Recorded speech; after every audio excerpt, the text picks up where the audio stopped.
Hello, Unite, and welcome to our virtual engineering lesson. I'm back in school, obviously, to do this lesson for you, to show you just a little insight into what you could expect if you were to choose to follow our vocational engineering course. Now, the course is split into three different areas. Okay, one area is an examination. The other two areas are coursework, which is what you guys will be doing in the workshops and your timetabled lessons. Now then, those two coursework assignments, one is design related and the other is practical coursework assignment. Now at the moment, our practical coursework assignment is all to do with making a skateboard from scratch. Okay, and this virtual lesson is going to be a little bit, just show you a little bit about some of the work and some of the processes you're going to learn in making all of the components so you can walk away from the course with a functioning skateboard. Okay, so what I've got in front of me here is an example of one of the past pupils' skateboards. Okay, a particularly good one there, you put the brackets on the bottom of his laminated plywood skateboard. So again, this is what you guys have been making as part of your coursework for our engineering course. Okay, so what I'm going to do is show you over this next 20 minutes, this lesson, some of the processes involved in making this skateboard. Okay, let's get on with it. Okay, we're ready now to start some practical work with our skateboard design. But what we want to focus on first of all is if you have a closer look at this skateboard, we can see that both of the axles for our skateboard and the main truck are made up of different components that are assembled together to form the main truck of our skateboard. Okay, so if we look into the main components in a little bit more detail. Okay, again, this is one of our past students' work from last year. Okay, so what we're going to do is just have a little explore now of the different components that make up our skateboard. All right, so if I undo the nut off the kingpin, right, take that off. Okay, if we have a little look at that bit, we've got the main cast aluminium truck here. Again, you'll be doing your own casting out of aluminium, so we'll be smelting down the aluminium and pouring it into a mould. All right, this is our kingpin, which we use just a normal 8mm threaded bolt for that one. We call this the swivel plate. This helps our skateboard steer. Okay, so that racks back and forth. So again, you'll be making the actual swivel plate for this, and then on top of those components are the main axle. Okay, we've got some bar for the axle that's threaded on the end, okay, to secure the wheels onto both ends of our axle. We've got a square bar here, all right, which serves to hold the axle in place, but also to put this top plate onto it. All right, so what we're going to look at first of all is how we're going to make this top plate here. Right, okay, so what we're going to make a start on is making this top plate here. Okay, now on this particular one, that's it when I've taken it apart now from the axle bar, and we'll see that it's quite detailed in the fact that it's going to be a particular shape. All right, it's got to have in total 6 different holes in here, and it's got to be absolutely spot on in accuracy to ensure that it goes onto this axle bar perfectly. Now then, to do that, this piece of coursework is all about what we call interpreting technical drawings. So all of the drawings for every component for our skateboard have been given for you. They've already been drawn for you with all of the critical dimensions. So we use this to reference when we're marking out the method. So let's make a start on marking out our method sections. Hello, still here? Okay, so I've got my section of mild steel now. Okay, now I'm going to use this to make my top plate. Okay, Now to do that, like I said just a minute ago, we're going to use our drawing, okay, to take some accurate dimensions off. Now the trouble is, if I was to start marking onto just the metal here, I wouldn't be able to see anything. So what we use some marking glue, alright, to make any indents, any scratches into the surface of the metal easier to see before we start to cut, etc. Okay, so we're going to be using what we call a scriber, okay, which is a very, very sharp pointing section of metal there, this part will scratch into the surface. We use what we call an engineering square to make sure that all of our angles are perfect, and we use our rule as well. Okay, so let's get down to marking this out. So I've made a start for us, and we can see that I have marked some sections of our top plate on here. So I've got one more to mark here. So using my steel rule and my scribe, I'm then going to stretch that line into there. So we can see, okay, the rough shape of our top plate. Okay, so next stage we're going to cut off the waste material that we don't want from our section, and then we're going to drill these holes in along the top plate. Okay, so we're now ready to drill our holes through our piece of mild steel. We've marked everything now, we've marked where we need to cut and where we want the drill pieces, okay, where we want the holes to go in. So now what I'm going to do is what we call centre punch. I'm going to mark the centre of the hole with a centre punch hammer. Okay, here's the centre punch here, so a tiny little tip on there that I position where I want the hole, and I just tap it with a hammer just to make sure that when I do drill, I hole through the piece of metal, it is exactly where I want it to be.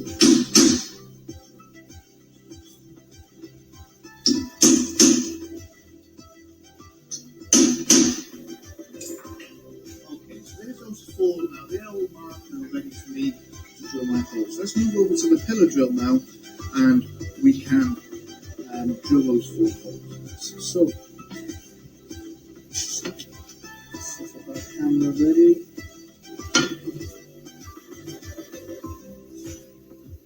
Right, so I'm going to put my workpiece now in what we call a hand vise. Now this ensures that my work is secured tightly, and that when I'm drilling my hole through the piece, my hands are well away from the rotating drill piece. So I'm going to make sure now that this is nice and tight, within my chuck, hand vise, sorry, and I'm ready to go. I've got my drill piece already in my chuck. Okay, I just want to make sure I've got my safety goggles on, because I don't want any of the swarf going into my eye. Okay, and that's the swarf is the little bits of metal that come off as we're drilling a hole through the metal. Okay, so let's put this on and let's start drilling some holes.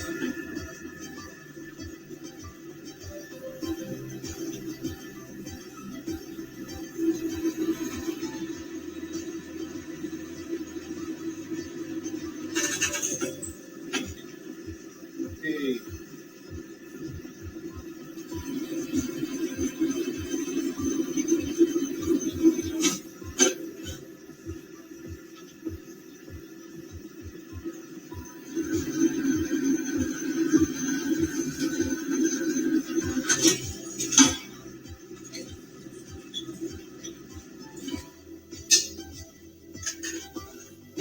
So there our four holes now drilled exactly where I need them on my top plate. Okay, so we can see now that we have our holes, and we'll hold it up by there against the white of my oval there, we can see that they're all ready to go. So now, what we've got to do is we're going to have to then cut these sides down now, so it starts to look a little more like our top plate that we want it to look. Okay, let's go over to the vise and let's cut them out. Okay, now we're ready now. We've drilled our four holes, we're now ready to cut now these sections, the end pieces off, to start making it look a little more like our top plate. So I'm going to put my work into a metal vise.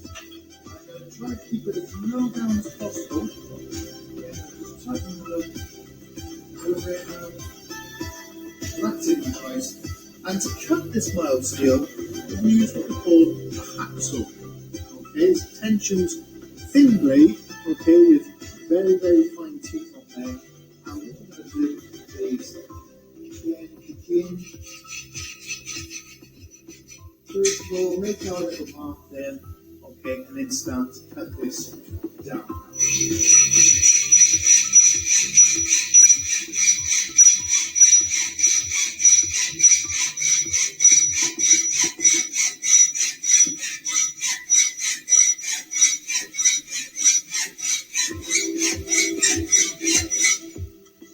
Okay, so this is the point at which you want to fast forward this. Okay, you want to watch me cutting that for the next 10 minutes or so. But then, eventually, once we've cut those two, then we've got our top piece then ready to go onto our axle bar. Okay, so let's move on now to the axle bar.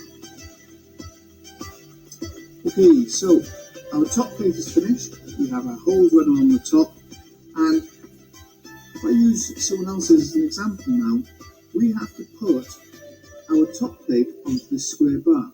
So what we have to do is get a section of square bar, drill these holes exactly in the same place as the ones running along this top bar, so that then we can use tiny small little Allen key bolts to actually bolt these together.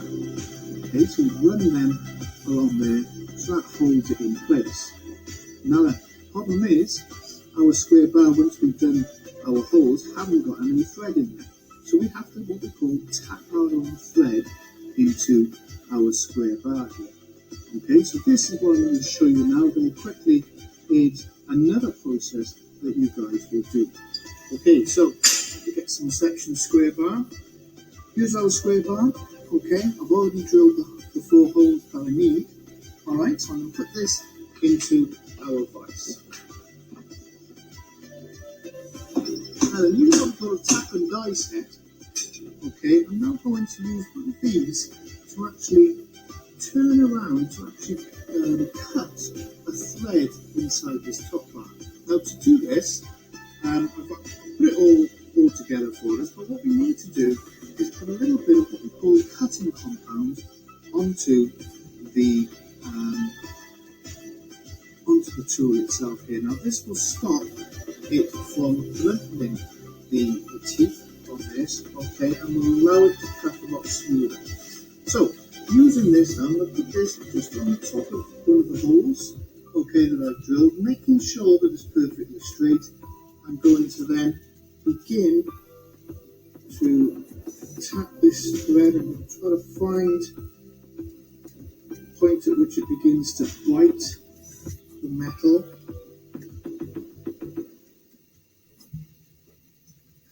Okay.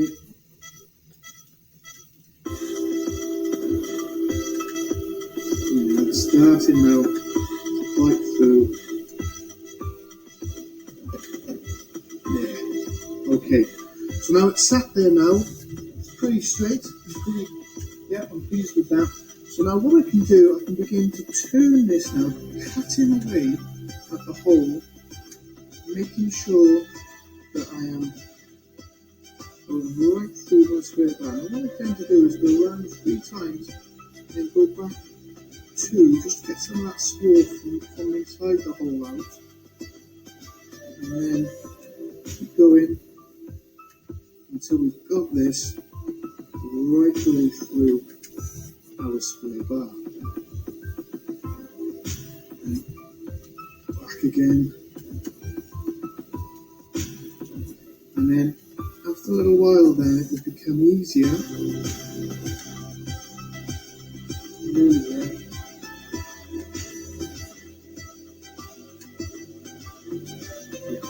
So now it's gone right the way through.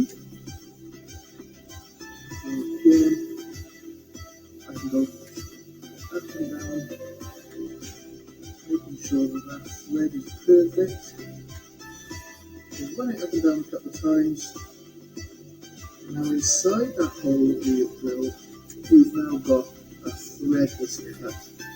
That can be bolt, an Allen key bolt, will screw nicely into there. Take this out. Obviously now we would do that on all 4 of these holes in our square bar. Okay, let's just double check, see that our round key bolt will thread into there. Yeah, that's looking good. Yeah, that's not going anywhere. That's going to thread in nice. So that's good. Okay, that's going to tighten that up lovely when we put the top plate onto that. Okay, so our next job is going to have to be to what we call face off and to bore a hole through the end of our axle bar. So what I'm going to very quickly show you now is one of the main tools that we use in engineering called the centre lathe. And I'll just show you very quickly how you would be taught how to do that. Okay, let's get over to the centre lathe.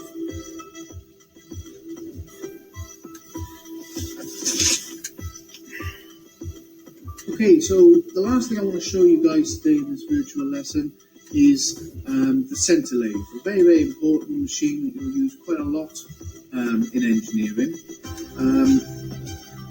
However, I'm not going to be using it yet because it's all set up for another job at the moment. But I can still talk you through the actual machine. So let's have a little look at the centre lathe now. Okay, so this is the machine that I've been referring to, and this is the machine that we're going to use to what we call face off and to bore a hole into our square axle bar. Okay, now we use this cutting blade by here that's in the tool post. Okay, going to the right direction, this way here, and this we run along the edge of our square bar there. So it saves filing it straight, but it will make sure that it's perfectly at 90 degrees to the other sides, the 4 sides of our square bar. Okay, and we call this facing off. Alright, now then what will happen is we will close our guard down. Alright, we will make sure that it's all set up to the right speed, etc. We'll turn that on, and then you will see then that our piece will spin around very, very fast, and then we can obviously alter our tool post accordingly, okay, and move that up towards our workpiece. Okay, now then, like I said, this isn't set up for our work because we've got a 3-jaw chuck here, and because we've got a square bar we would need a 4-jaw chuck. However, we can still get a little example of what we would do. The second job, like I said, would be to bore a hole through the centre of our square bar by there. And what we would do then, I've put my 8mm drill piece into our chuck that's attached to our tailstock here. And what would happen then is, as our chuck is spinning around, we would then slowly take this to our piece by there and bore that hole right the way through. Okay, so like I said, we can't actually do the job today in our lesson because it's been set up for another job, but it does give you a little idea of one of the processes that you will learn and become confident in using. Well, Year 9, I hope that short virtual lesson in our engineering course has been of some benefit to you in choosing your options for next year. But if you still have some questions, then please just email me any queries that you have. I've put the email address at the bottom of the screen here. Or if we are back in schools very, very soon, by all means just pop in and see me in my room and I'll answer any of your queries for you. Okay, take care, Year 9. I hope to see you very, very soon. Bye-bye.